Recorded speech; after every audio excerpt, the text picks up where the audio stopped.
Queridos amigos, aquí estamos de nuevo en la línea de fuego, nuestro programa de la editorial Galán Books, para disfrutar de una nueva tertulia relacionada con la historia. ¿Qué tal estáis, Lucas y José Luis? Bien. Muy bien, Pablo. Es un placer, como siempre. Fenomenal. Vamos a tratar un tema muy olvidado, no tanto olvidado como desconocido en España, como es el periodo de entreguerras en un país báltico que se llama Lituania, que ha tratado pues Lucas Molina en un libro. Pues que se titula Sangre en el Báltico, las guerras de Lituania, 1918-1940. Ahí lo tenemos detrás. Lo he puesto para que se vea en... Muy bien. Oye, pues, y entonces estupendo, Pablo. nos acompaña hoy Lucas Molina, es el autor, es muy conocido por los que seguís este canal en la línea de fuego, pues porque entre otras razones pues has participado en 2 o 3 como autor o como acompañante. Y por tanto prácticamente pues no hacemos presentación de Lucas, pero sí de José Luis Orella, que es la primera vez que vienes aquí con nosotros. Muchas gracias por querer acompañarnos. Este navarro, ¿verdad? José Luis Orella Martínez, profesor de la Universidad de San Pablo CEU, historiador nato y autor de numerosísimos libros y colaborador de muchos otros en solitario o en coordinación con otros. Eres un experto, y ya lo vamos a ver en el rato de tertulia, sobre los países del este y concretamente sobre Polonia, sobre la historia de Polonia, ¿verdad? Eso es, sí. Fronterizo con Lituania y bueno, pues hablando con Lucas decíamos, oye, pues qué mejor que contar con José Luis, que además de amigo, pues conoce el territorio y conoce mucho el contexto donde se desarrollan los acontecimientos que nos cuenta Lucas en su libro. Podíamos entrar en materia directamente, pero simplemente quería hacer una reflexión y compartirla con vosotros, porque este libro es un poco a lo mejor distinto de otros que hemos tratado en la línea de fuego. Porque claro, es historia militar, pero es historia pues del Estado lituano durante pues 25 años, ¿no? En un momento decisivo de la historia europea, pues Lucas, tú pones el foco en los conflictos que rodean el nacimiento y el desarrollo de Lituania, pero también hablas de política, hablas de personajes. El otro día leyendo un libro del Ministerio de Defensa, que es la historia militar de un coronel, no recuerdo el nombre, me parece que era Fernando Parrón, Parrón no es, Fernando Parrón no es, un libro sobre qué es la historia militar. Quería acotar un poco lo que es la historia militar en relación con la historia global. Y cuando yo leo tu libro, Lucas, dices, es que aquí se cuentan muchísimas cosas y está muy bien engarzada la historia de Lituania con los acontecimientos bélicos. Y decía este autor, ¿no? Diciendo que muchas veces la frontera entre lo que es la historia militar y la historia global es difusa. Y muchas veces, pues decía, la historia, con o sin apellidos, es de todos y para todos. Entonces, entramos en materia y cuando queráis, pues empezáis a charlar sobre el libro. En particular, yo me dirijo primero al autor, a Lucas, que nos cuentes un poco, lo primero de todo, por qué te has lanzado a hablar de los países bálticos y a contarnos esta historia. Pues sí, Pablo, bueno, os lo cuento porque sois amigos. Sabéis que hace ya un par de años, de una forma casual, pero muy interesante, contacté con la Embajada de Letonia y quisieron que Galán Books hiciera una serie de trabajos, de artículos en la revista sobre el país, sobre Letonia, que era su centenario. Bueno, tuve amistad y con motivo de esto hice amistad con la embajadora, hice amistad con las personas que trabajan en la Embajada de Letonia y me llamó mucho la atención y realmente hice un trabajito sin conocer los países bálticos, pues de recopilación. Lógicamente ni hablo letón ni puedo investigar en archivos letones, pero fue un trabajo muy, muy agradable.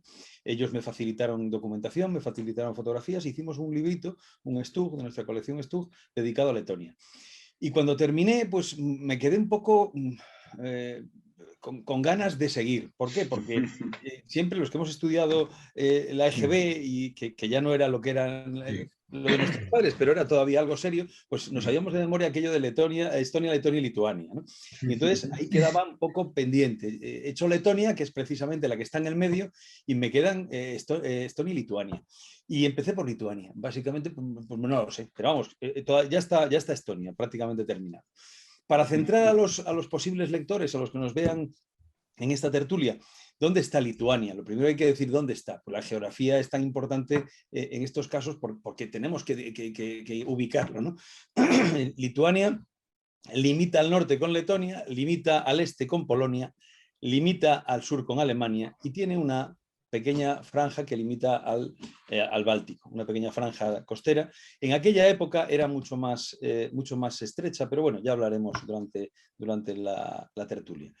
Y a partir de ahí pues empecé a investigar sobre la historia de Lituania.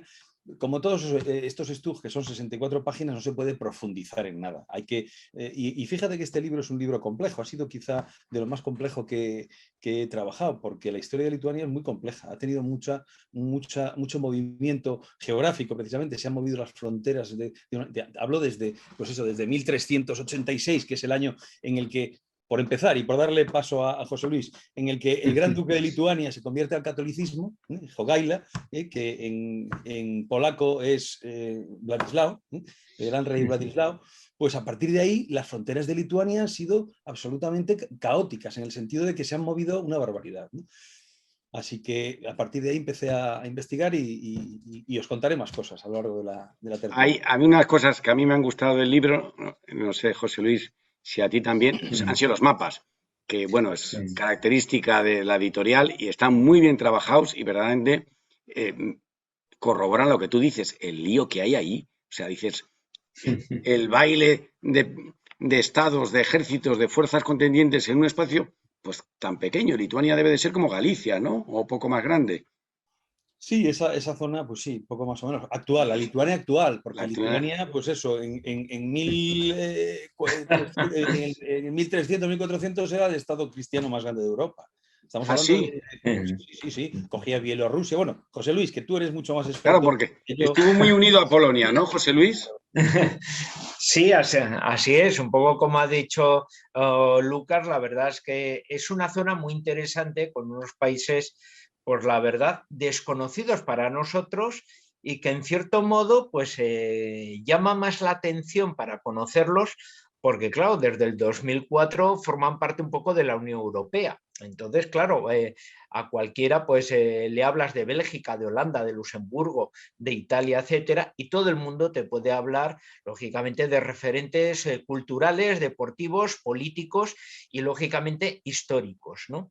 Pero los que ya tenemos ya una cierta edad y descubrimos pues aquel fantástico libro que era, por ejemplo, El Danubio de Claudio Magris, y de repente, a partir ya de Austria, todo ya nos resultaba muy extraño, pues resulta que lo mismo sucede cuando nos vamos más allá de Polonia y nos pasa un poco con todo este mundo de los bálticos, etcétera. Y entonces, claro, es muy interesante en ese aspecto pues la labor que ha desarrollado Lucas con este librito, porque desde luego no solo que te abarque un periodo de la historia que curiosamente como Estado independiente, para que nos hagamos una idea, es el 50% de la historia como Estado independiente. Otra cuestión es que las raíces de este Estado sean muy profundas y, como bien hemos dicho, resulta desde luego muy compleja su historia, porque desde la Edad Media al periodo moderno era uno de los estados que abarcaba, para que nos demos cuenta los que están oyendo nuestro canal, por lo que es Lituania, Bielorrusia y Ucrania, ¿no? Era uno de los más enormes estados, muy plurales, lógicamente, por su extensión y su geografía, y que luego, a finales del siglo XIV, va a converger con el reino de Polonia, conformando uno de los grandes estados cristianos y compartiendo ya esa historia conjunta ya polacos y lituanos, más todos los pueblos que vivían en ese enorme estado, ¿no? Así que, como vemos, pues bueno, son de estos estados acordeón con unos cambios de fronteras temibles y que luego, claro, llegamos a ese momento que Lucas nos ha retratado en el libro y que desde luego toda aquella densidad de hechos históricos luego van a aparecer en el libro, porque decimos, bueno, ¿y qué hacen los rusos? ¿Y por qué aparecen alemanes por aquí? Claro, y muchas veces resulta difícil explicar el por qué, porque todos tienen una razón de estar allí. Efectivamente, efectivamente, José Luis. Y quería además apostillar, para no perdernos en la Edad Media, o sea, vamos a entrar quizá más en materia de lo que es el libro, quería apostillar la fecha clave, que es, porque claro, mucha gente, como tú dices, piensa, ¿y por qué Lituania está en manos de Rusia, del Imperio Ruso? La fecha clave es la tercera partición de Polonia, como José Luis bien sabe y Pablo también, en 1795, cuando Lituania, lo que quedaba de Lituania, pasa a formar parte del gran imperio ruso. Entonces, a partir de ahí, fijaos, desde 1795 hasta 1915 pasan 120 años. Esos 120 años de Lituania son 120 años de Lituania englobada en ese gran imperio ruso, desde Catalina la Grande hasta los Romanov, hasta Nicolás II, y esa es la vida de Lituania hasta ese momento, es una vida compartida con el gran imperio ruso, igual que le ocurrió a Letonia, igual que le ocurrió a Estonia, igual que le ocurrió al Gran Ducado de Finlandia. Todos esos países ribereños con el Báltico ligaron su futuro no por voluntad propia, pero ligaron su futuro al gran imperio de los zares. Por eso, prácticamente, con la introducción que hacemos en el libro, que es muy sencilla, ya nos ponemos en 1915, para no alargarnos en cuestiones, como decía José Luis, de la antigüedad, ¿no? Porque este libro es básicamente de los 20 años como Estado independiente, desde 1918 hasta 1940, 22 años.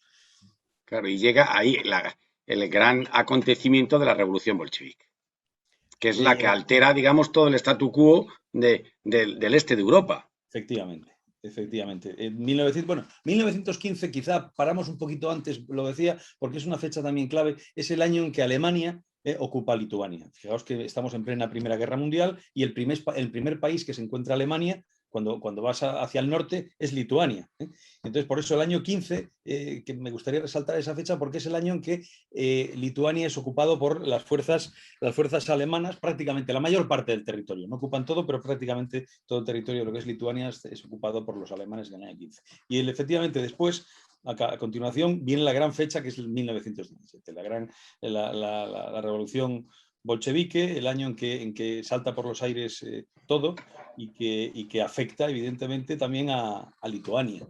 ¿Por qué? Porque Lituania era un territorio, como hemos visto, del Imperio Ruso, y porque, aunque estaba ocupado por los alemanes, y porque los alemanes en ese momento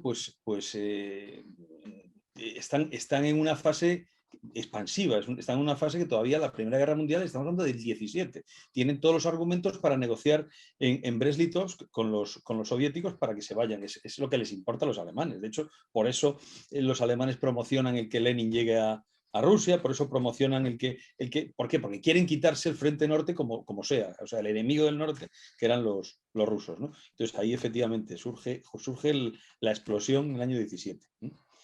Sí, que eso es muy desconocido, que Alemania, queriendo debilitar al Imperio Ruso, pues de alguna manera coadyuva al inicio de la Revolución Bolchevique, que tiene su miga. ¿Cuál es tu, José Luis? Porque además me consta que hubo un congreso que participamos, Lucas, ¿te acuerdas? En el 100 aniversario de la Revolución Bolchevique. En 2017, efectivamente. En el 2017 participamos con una ponencia, o con una comunicación, si mal no recuerdo, sobre la visión de la revolución bolchevique en España desde el año 17 hasta el comienzo de la guerra civil. Hicimos pues un análisis. Y un poco, ¿cuál es tu opinión, José Luis, en relación con el este de Europa de la revolución bolchevique? Hombre, desde luego la revolución bolchevique, pues como bien se ha dicho, es un estallido en todas las consecuencias, o sea, no solo de tema social, que es un poco lo que más se estudia cuando se entra en profundidad en el estudio, la investigación de la revolución bolchevique, sino también, desde luego, todas las consecuencias que va a tener en la gran periferia del Imperio ruso, ¿no? Y que por lo tanto van a saltar, desde luego, todos los nacionalismos en el Asia Central, en el Cáucaso y, lógicamente, en toda su periferia europea, y en aquellos ámbitos donde había una presencia militar alemana debido al triunfo que habían entrado pues a aquellas tropas, desde luego se van a configurar comités nacionales que van a aprovechar rápidamente con coyuntura de esa disolución del Imperio ruso a conformar desde luego ya instituciones puramente nacionalistas armadas con la disolución de las Fuerzas Armadas zaristas e incluso en connivencia con las Fuerzas Armadas alemanas, comités ya que van a intentar llegar a una cierta soberanía apoyándose en la fuerza militar alemana, ¿no? Entonces ahí luego ya será ya ese periodo de final de esa Primera Guerra Mundial que el ejército alemán tiene ya que repatriarse, pero resulta dejando contingentes de voluntarios y claro, ahí ya tienes el totum revolutum de unos bolcheviques que intentan recuperar las viejas fronteras del imperio zarista en beneficio de lo que va a ser la nueva Unión Soviética, pero por otro lado, las nuevas fuerzas armadas nacientes y nacidas de esas nuevas sociedades que acaban de iniciar esas nuevas repúblicas con sus identidades que se habían encontrado, podemos decir, como personas sin juego dentro del traje zarista, y por otra parte, claro, contingentes de los cuerpos libres alemanes que muchas veces están a favor de estas autoridades, por otra parte todavía siguen manteniendo ciertas coordinaciones con el Estado Mayor alemán a distancia, y las formaciones de los rusos blancos que van a estar con apoyo aliado hasta que luego desaparece este apoyo, también formando parte de esa periferia y lógicamente con unos sentimientos contrariamente a los nacionalistas que intentan segregarse de Rusia, porque sean rusos blancos o sean rusos rojos, todos son partidarios de una gran Rusia donde estén todos dentro. Así que, por tanto, como vemos, no es que haya una guerra de dos bandos, sino que aquí podemos tener enfrentamientos de 3, de 4 bandos y, por lo tanto, muy difícil de enlazar y de narrar estos acontecimientos. Por eso se puede decir que este libro, desde luego, tiene ese cariz de explicación que ayuda mucho al lector, desde luego, a plantear un tema, desde luego, que es muy difícil de tratar por la complejidad del momento, ¿no? Efectivamente, fíjate, José Luis, ya que lo apuntas tú, yo cuando le comenté a la embajadora letona que estaba trabajando en un libro similar al de Letonia, pero de Lituania, se echó las manos a la cabeza y me dijo, pero tú sabes el berenjenal qué es eso, tú sabes lo que hubo en Lituania. Digo, sí, sé más o menos cómo va. Pues es muy complicado, me comentó la embajadora letona, bueno, como cuestión anecdótica. Yo quería apuntar un poco al hilo de lo que decía José Luis. Hay un tema muy curioso con el país con Lituania, por lo siguiente. Primero, porque es el único país católico de todos los países bálticos, que eso es una curiosidad dentro de lo que es esa zona, ¿no? Y segundo, es que, como decía José Luis, esas repúblicas bálticas, es que Lituania al principio no iba a ser una república, Lituania iba a ser una monarquía. El consejo que se reúne, que los alemanes reúnen en Vilna en el año 1917 para aproximar una especie de un nacionalismo dirigido por los alemanes, porque en el fondo lo que querían los alemanes era dirigir los nacionalismos de los países bálticos para que redundara en su propio beneficio. Beneficio territorial, beneficio político, beneficio económico, beneficio de forma general, ¿no? Pues ese consejo, cuando realmente en el mes de febrero aproximadamente del 18, decide elegir un monarca, cosa que no ocurrió ni en Letonia ni en Estonia, fueron repúblicas desde el principio. En cambio, Lituania fue una monarquía durante 5 meses, que es lo curioso de este caso. Una monarquía sin monarca, porque el consejo de gobierno lituano elige a un príncipe alemán que acepta, pero que el propio Estado alemán le prohíbe desplazarse a Lituania, ¿no? Que era el famoso príncipe Guillermo de Urach, se llamaba. Un príncipe que era un general, un militar alemán que estaba combatiendo en la Primera Guerra Mundial, mandaba una división, creo que en ese momento mandaba incluso un cuerpo de ejército. Cuando lo elige, él acepta, era uno de los príncipes de los múltiples pequeños reinos de antes de la unificación, ¿no? Y este hombre acepta, empieza a estudiar lituano, pero sí, empieza a estudiar lituano porque era una obligación del monarca conocer el idioma, lógicamente. Y adopta un nombre que suena muy raro, porque en español suena muy raro, que es Mindaugas, Mindaugas II, porque el primer Mindaugas fue pues, en la Edad Media, fue el primer rey lituano que se convierte al catolicismo, pero de forma engañosa y luego se vuelve a... Bueno, no vamos a entrar en profundidades, pero se llama Mindaugas II, este príncipe, como nombre de reinado, dura 5 meses, repito, no va jamás a Lituania, no pisa Lituania, y en junio, estamos hablando de febrero a junio, 5 meses. En junio del 18, la conferencia esa de patriotas lituanos decide hacerse república. O sea que fijaos que hay una pequeña diferencia, un pequeño matiz, tanto en la religión del país como en la forma de gobierno inicialmente pensada para ese nuevo Estado que estaba a punto de nacer. Curioso, una curiosidad que también se cuenta en el libro. Claro, a mí me llama la atención cómo siendo tan pequeño Lituania, teniendo a su alrededor enemigos tan poderosos, consigue sobrevivir y al final batir a los soviéticos y mantenerse independiente pues hasta el año 40. O sea, militarmente, Lucas, ¿cómo consigue esta proeza? Pues porque dices... Es muy complejo, es muy complejo y de eso que yo creo que tenemos que hablar precisamente de eso. Más que derrotar a los soviéticos, vamos a hablar primero de los bolcheviques. Los soviéticos vienen después y Claro. no consigue derrotarlos. Pero sí que es muy curioso, y aquí quiero que también me eche una mano José Luis, es muy curioso, decíamos, porque aquí los lituanos no luchan solamente contra los bolcheviques. Los bolcheviques, como bien ha comentado José Luis, y no vamos a repetirlo, una vez que Alemania se rinde en la Primera Guerra Mundial, termina la Primera Guerra Mundial, Alemania es vencida, pues los bolcheviques denuncian el Tratado de Brest-Litovsk y reclaman esos territorios de la Gran Rusia que ellos renunciaron a ellos unos meses antes, pero como ha perdido Alemania, pues se sienten liberados de ese compromiso y atacan tanto a Estonia como a Letonia como a Lituania. Hay un ataque militar de unidades rusas a estos 3 países.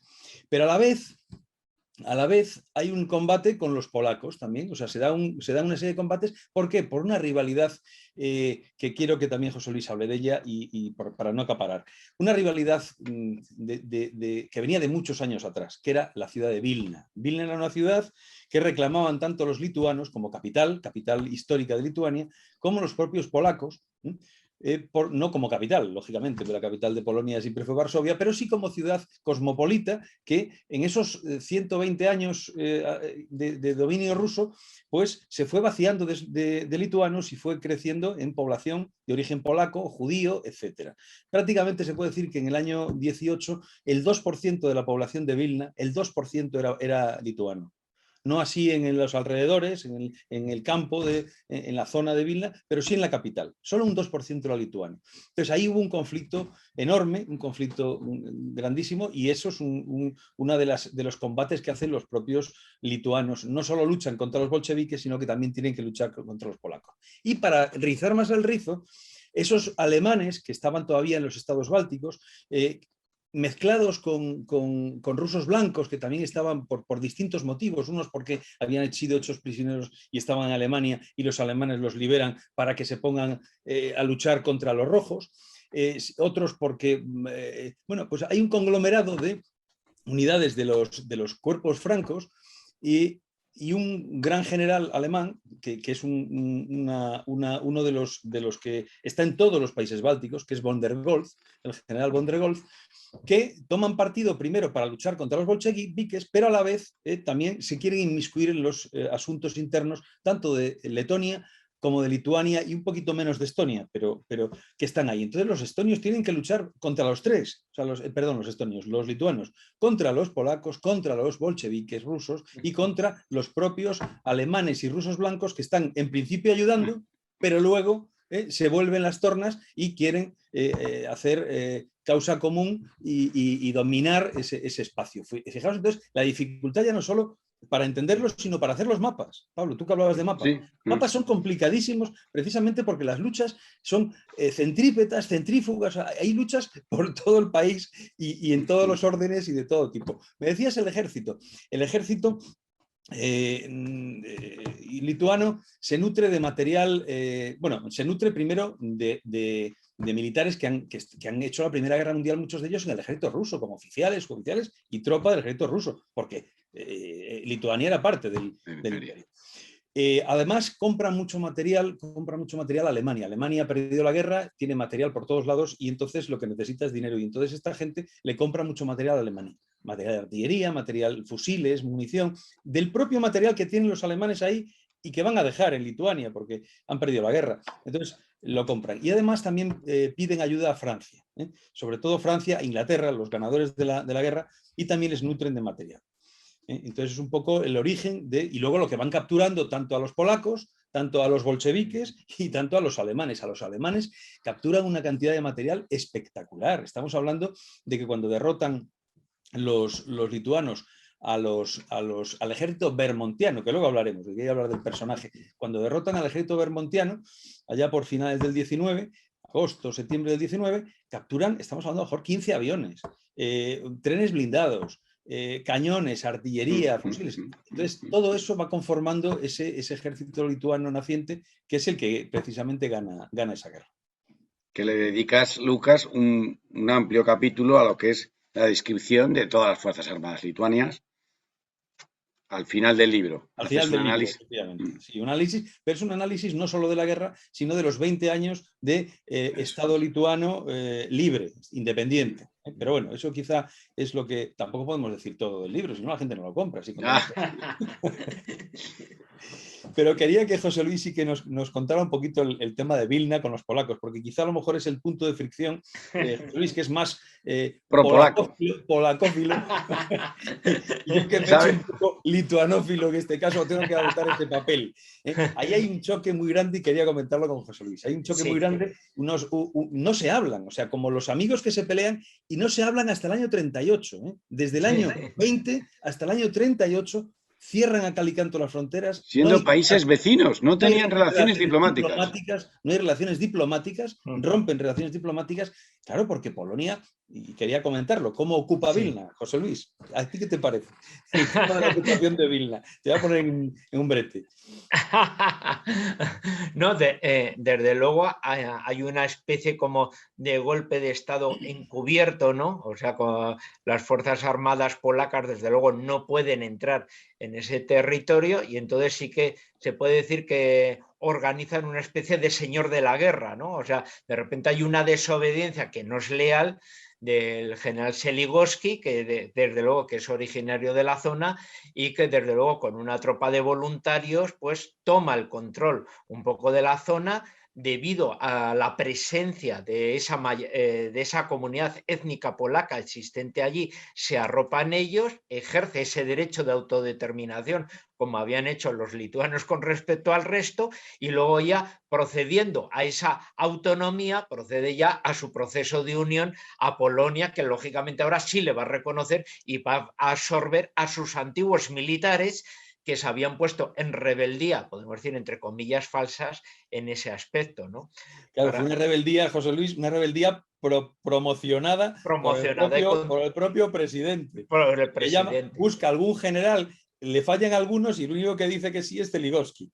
Y efectivamente, con una unidad polaco-bielorrusa, pues entra allí y crea una república de esas bananeras, porque en el fondo es una república de Lituania central con bandera, himno y banda de música, ¿no? Pero es muy curioso. Y la Sociedad de Naciones, ahí hay una bajada grande de pantalones de la Sociedad de Naciones, que es la que había promocionado porque el acuerdo, fíjate, Pablo, el acuerdo de los rusos, la paz de Lituania con Rusia, cuando firman la paz en el año 19, en el año 20, perdón, los rusos reconocen la frontera de Lituania con Vilna como capital y una buena parte, desde Vilna hasta la frontera había unos cuantos kilómetros. Pero los polacos no están de acuerdo y ese litigio geográfico que ha habido tantísimas veces en la historia de la humanidad, y entonces toman toda esa parte, pasan de Vilna, querían seguir avanzando, no llegan a Kaunas de milagro, pero al final pues parece que va a haber un arreglo. La Sociedad de Naciones media, como siempre, esas ONUs de la época, Sociedad de Naciones, que muchas veces valen para algo y otras veces yo soy muy negativo y no valen para nada, como en esta ocasión, O lo enredan más a les veces. hace firmar un acuerdo en una población al sur de Lituania que en ese momento estaba ocupada por los polacos, que no recuerdo ahora mismo. Es que los nombres son enrevesadísimos, los nombres de los personajes y de los lugares. Y firman el tratado, están firmando por un lado el tratado de que efectivamente Vilna es suya, pero a la vez están negociando el que va a haber una unidad militar que se va a hacer la loca y va a ocupar Vilna y va a crear ahí un mini estado estrafalario. O sea, ahí los polacos, yo en el libro soy muy duro y hablo de piratería, y hablo de piratería internacional. Es por donde quería entrar, José Luis. Es un poco piratería internacional.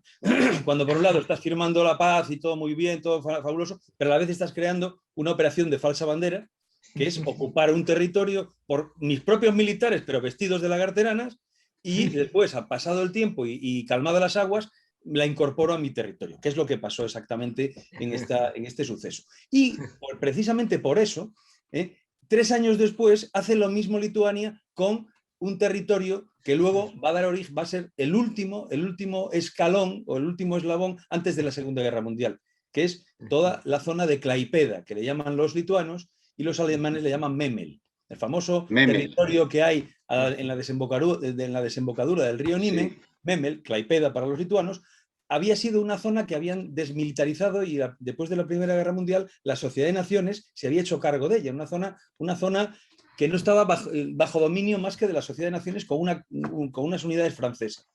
Y los lituanos, ni cortos ni perezosos, pues ocupan Klaipėda, tratamos de ello en el libro también, por las bravas, lo mismo, mandan una operación de falsa bandera, mandan a la Liga de Tiradores, que eran un poco los reservistas y tal, junto con militares lituanos vestidos de lagarterana, y ocupan Klaipėda, los franceses salen corriendo. Los alemanes no dicen nada porque preferían que estuvieran los lituanos que los franceses en ese territorio que era prusiano, y entonces no dicen nada y dicen, bueno, pues mejor que estén estos ahí. Y también hay una ocupación que la Sociedad de Naciones, bajándose los pantalones otra vez, declara lituana, lo mismo que un año antes había declarado polaco la zona de Vilna. O sea que es un poco esa historia de esas ONUs de la época que no valían absolutamente para nada. Les tomaban el pelo. Consejo de Embajadores, Sociedad de Naciones. Yo soy muy crítico con todas esas organizaciones supranacionales que al fin y al cabo no arreglaron nada. Fijaos que después de la Primera Guerra Mundial no arreglaron nada. Y hay problemas que seguimos heredando ahora, que vienen de la Primera Guerra Mundial. Y eso es muy interesante, todo este tema. Pero no quiero monopolizar. No, la única cuestión que quería un poco decir, porque igual nuestros oyentes están un poco, bueno, pero ¿a qué viene esa cuestión de relación entre los lituanos y los polacos? ¿Por qué les querían? Únicamente que tengan en cuenta dos aspectos. Uno, que polacos y lituanos habían conformado una historia común desde hace muchísimo tiempo, aunque con sus leyes, con sus costumbres diferenciadas, y sí que es cierto que los polacos, a través de su lengua y su cultura, habían polonizado gran parte de la clase dirigente en ese aspecto lituana. Luego, en el siglo XIX, podemos decir, es con el romanticismo el descubrimiento de todas las lenguas y las culturas distintas. Por eso también ese nacionalismo lituano estalla dentro del Imperio ruso, que es el que va a cuajar. Y cuando los polacos, podemos decir, consiguen su independencia del mismo modo y dicen, bueno, volvamos al pasado, ¿no? Lituanos y polacos juntos, claro, los lituanos dicen, no, porque nosotros somos un pueblo aparte, tenemos nuestro propio nacionalismo, ¿no? Sí, y cuando uno estudia el nacionalismo polaco, claro, se encuentra que, por ejemplo, el equivalente a Miguel de Cervantes polaco, que es el poeta Adam Mickiewicz, ahora resulta que él se reconoce como natural, desde luego, del mundo lituano, e incluso en Pantadeus, que sería como el Quijote de los polacos, habla mi querida Lituania, no sé qué, pero haciendo referencia a ese mundo polaco-lituano, ¿no? Y luego Tadeusz Kościuszko, uno de los héroes de la historia de Polonia, pertenece también a ese mundo mixto polaco-lituano, e incluso ya en el periodo que estudia Lucas, el propio Pilsudski, el jefe del Estado, viene de una familia polaco-lituana. Entonces vemos ahí un poco esas interferencias, podemos decir, que favorecen o ayudan a esas argumentaciones un poco de tipo anexionista, que luego se quedaron, bueno, allí donde haya polacos étnicos, nos lo quedamos, y el resto, bueno, pues que se vaya. Pero la idea era más bien el haber conformado una absorción de lo que era el mundo lituano entero, ¿no? Al final se conformaron donde había una comunidad étnica polaca eslava, ¿no? Y no la población lituana, ¿no? De hecho, Pilsudski era de Vilna, había nacido en Sí, Vilna. sí, por Él era eso. originario de Vilna. Por eso él era muy sensible y esto no puede quedar fuera de... Pues efectivamente, y ahí estuvieron todos los roces. Y como os comentaba antes, todo esa absorción de Vilna y de la zona aledaña, toda esa zona que consideraban lituana los propios lituanos, devino en una ruptura de relaciones diplomáticas desde el año 20 hasta el año 38. En el año 38, el Estado lituano se ve forzado a reactivar esas relaciones diplomáticas. Hay unos problemas en la frontera se blinda absolutamente y ahí no pasa nadie por la frontera en esos 18 años. Pero siempre hay problemas de disparos, de que muere uno, de que uno intenta pasar. Y en el año 38 hay una serie de problemas coincidiendo con la crisis del 38 de alemana, la anexión austríaca, ¿os acordáis? Bueno, pues hay problemas en la frontera, no sé, hay unos muertos, hay algo, y el gobierno polaco pone encima de la mesa el asunto y obliga prácticamente, da un ultimátum a los lituanos de que hay que reactivar las relaciones diplomáticas. Es un problema gordísimo para el presidente Smetona, Antanas Smetona, que es el presidente dictador, entre comillas, lituano, desde el año 26, que da un golpe de Estado, que luego si queréis y da tiempo lo comentamos.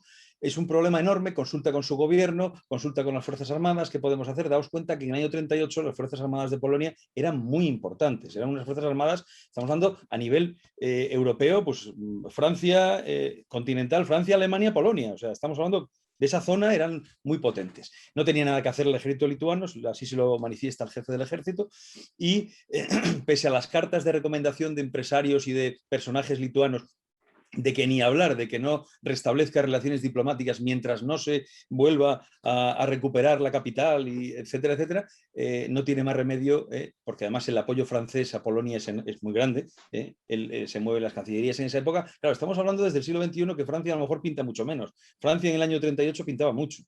Y entonces los lituanos se ven forzados a reactivar las relaciones diplomáticas que las establecen en el año 38 y volver otra vez a una política un poco nos miramos porque estamos al lado, pero seguimos muy cabreados.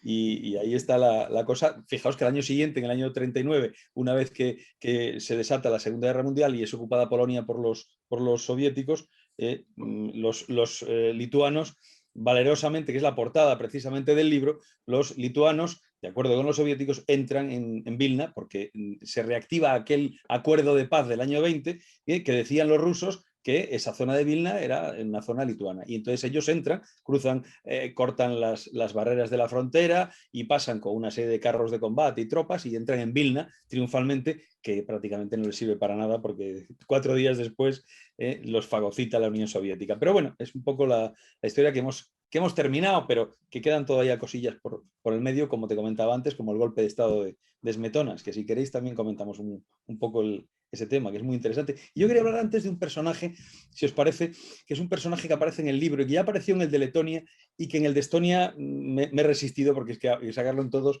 que era el amigo, el príncipe, un personaje capital, además un hombre que vive 97, 98 años. Bermond, el Pavel Bermond. Bermond, exactamente, los bermontianos. Yo cuando empecé a investigar todos estos temas, siempre me aparecían los bermontianos. Ellos hablaban siempre de la guerra contra, sobre todo los letones, son los que más les afecta el asunto, ¿no? Porque de hecho todas las unidades estaban en Letonia, tanto von der Goltz como Bermond y tal, era Letonia. Claro, bajaban un poco y entraban en Lituania y subían un poco y estaban en Estonia. No llegaron a estar en Estonia, pero los estonios sí que les dieron caña desde el norte.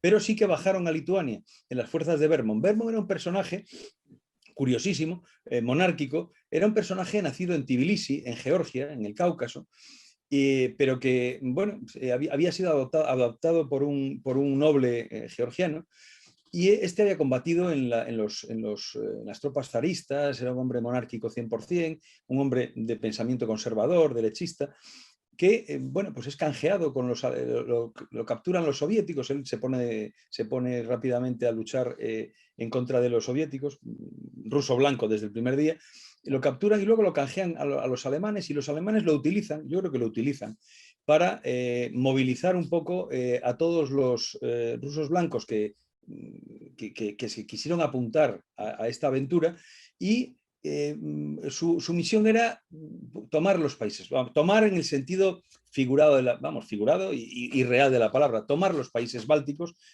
para avanzar sobre San Petersburgo, porque en el fondo lo que querían era llegar a la capital, a Petrogrado, San Petersburgo. Y este hombre pues moviliza una serie de unidades de rusos, incluso muchos de ellos prisioneros en Alemania, soldados, que pues por múltiples motivos pues se unen en una unidad militar que se denomina Ejército de Voluntarios de la Rusia Occidental. Bueno, pues con su bandera, con sus cosas. Y este hombre es un personaje muy curioso porque tiene unas unidades muy bien armadas, muy bien organizadas, con apoyo alemán, y en el libro además comentamos una serie de curiosidades de algún soldado que me encontré en lituano y que pude traducir de aquella manera, de cómo era la vida en esas unidades rusas blancas, ¿no? Era todo un poco fanfarria. Realmente fueron muy débiles, unas unidades militarmente muy débiles, las derrotaron los letones, las derrotaron los estonios y las derrotaron los lituanos, que es el caso en que estamos, con un armamento, un material y un apoyo alemán fuerte, y que hasta 4 días antes eran los que estaban allí dominando, los alemanes, y tenían pues estos no fueran capaces de hacer prácticamente nada, igual que el ejército de Yudenich, que no toma Petrogrado, y todos esos blanco. rusos blancos, todos esos consorcios, fue un bluff absoluto. Yo no sé, yo creo que no fue por falta de apoyo, ni aliado ni alemán, sino fue porque no había, yo creo que era un desastre de organización, era un desastre de espíritu, no había prácticamente nada detrás. Y os digo, ejércitos bisoños recién creados como el lituano consiguen derrotarlos y capturar muchísimo material. Pero este hombre, este Vermo, pues termina la guerra y el hombre pues se va a Alemania, está en círculos muy conservadores, era ortodoxo, muy conservadores, tal, pero al final también es perseguido por la Gestapo, termina su vida en Estados Unidos. De hecho, está enterrado en Estados Unidos, vive hasta los 97, 98 años, es un personaje muy longevo. Y lo curioso es que escribió un libro sobre todas sus vivencias contra el bolchevismo, era un antibolchevique nato, pero que no lo tenemos traducido al español. Joder, a mí me encantaría que alguna editorial seria pues tradujera esos libros al español, a ver si conseguimos... El CEU, que se anime. Oye, que bueno, hay que ir cerrando. A mí me impresiona pues cómo en el corto espacio de 20 años se producen tantos acontecimientos en el país, en la zona, y todo da un vuelco con la invasión soviética en 1940 y se abre un nuevo periodo que habrá que estudiar, Lucas. No lo dudes, del 40 al 45 es importantísimo. Es un periodo muy de historia militar que hace el pueblo polaco, que hace el pueblo lituano, todos los pueblos bálticos ante la invasión soviético y alemana. O sea que, en fin, yo no sé, algunos comentarios finales, José Luis, ¿qué se te ocurre? Pues también por cierto, que no hemos hablado, se me acaba de venir a la cabeza que José Luis, que tú has publicado con nosotros el libro del almirante Carrero Blanco. Y sus hombres no tiene nada que ver, pero bueno, que entre tu prolífica producción bibliográfica, Galán Books, hemos publicado algo más de José Luis, aparte del almirante. Estamos esperando alguna cosilla que tenga por ahí. Alguna cuestión de un poco de estos ámbitos, sí, alguna algo polaco. Que sí, algo polaco, te tienes que animar. José Luis, pues si quieres cuéntanos un poco, vamos cerrando, bueno, lo que queráis. Hombre, yo creo un poco que es por eso la experiencia sobre todo un poco de todos estos países a partir de la Primera Guerra Mundial, pues es muy interesante y pone un poco como base desde luego la realidad soberana ya de estos países que forman parte de la Unión Europea, ¿no? Y que conforman una comunidad con nosotros, y son unas historias, por la verdad, muy desconocidas, ¿no? Y precisamente este periodo tiene una gran importancia y sobresale lo que es todo el aspecto de la historia militar, porque nunca mejor van a tener que defender y afrontar y clavar sus fronteras y defender sus soberanías y sus libertades con los fusiles en las manos, desde luego, debido a su tamaño, ante, desde luego, unos vecinos enormes. Y de ahí esa intensidad también que van a tener de su compromiso con sus identidades soberanas, que por lo tanto nos puede llamar muchas veces la atención, incluso en la actualidad, ¿no? Yo creo que la lectura un poco de estos libros nos ayuda a entender mejor muchas de las particularidades del presente, precisamente con los acontecimientos entremezclados de historia política e historia militar que estamos leyendo ahora gracias a la autoría de Lucas, ¿no? En este caso de los lituanos. Muy bien. Pues sí, la verdad es que ellos mismos se consideran herederos. Yo que tengo contacto, como os decía, con Letonia, sobre todo Lituania, no he tenido ningún contacto. He enviado el libro a la embajada, pero no he tenido respuesta. No le habrá llegado todavía a la embajadora. Si tienes comunicación tú, seguramente en Madrid, José Luis, conocerás a alguien, pues les he enviado un libro y bueno, creo que sí que se consideran herederos de aquella época. Daos cuenta que el paréntesis comunista, como yo comento también en el libro de Estonia, el paréntesis comunista lo consideran es un paréntesis. Ellos son herederos en el año 91, cuando consiguen la independencia nuevamente de la ex Unión Soviética. Ellos se retrotraen al año 40. Para ellos, el salto ese del 40 al 91 son 51 años de paréntesis, de algo que abominan, por regla general, no están en absoluto de acuerdo, y vuelven otra vez a ser independientes en el 91 y enlazan rápidamente su historia como país, como Estado independiente, a ese año 18 hasta el 40. El 40 se produjo esa ruptura traumática, porque fue traumática para todos los países, para los tres países, para la intelectualidad, para los políticos, para la política de cada uno de los países, para las Fuerzas Armadas, evidentemente, que fueron purgadas, para todo lo que era el país fue un trauma tremendo, y hoy día yo creo que todos asumen perfectamente que aquello fue el inicio de una gran historia, ¿no? Muy bien. Bueno, oye, pues si queréis vamos a terminar. Lucas, esperamos ese nuevo libro tuyo de Estonia. José Luis, está calentito, pues venga, Pablo. Cuando esté lo comentaremos. Y tú, José Luis, pues quedas emplazado para participar en más tertulias, porque el área polaca es una de tus áreas de investigación y de publicación, pero tienes muchas otras. Sobre todo, cara a la guerra civil, sé que has trabajado mucho voluntarios internacionales del bando sublevado y, bueno, daría para mucho también. Quedas emplazado para nuevas tertulias y también para nuestra revista y nuestra editorial, participar con algún libro, con alguna colaboración de artículos o lo que proceda. ¿De acuerdo? José Luis y Lucas, pues nos vamos a despedir. Muchísimas gracias y hasta pronto. Muchas gracias, Pablo. José Luis. Venga, adiós, adiós. Hasta luego. Venga.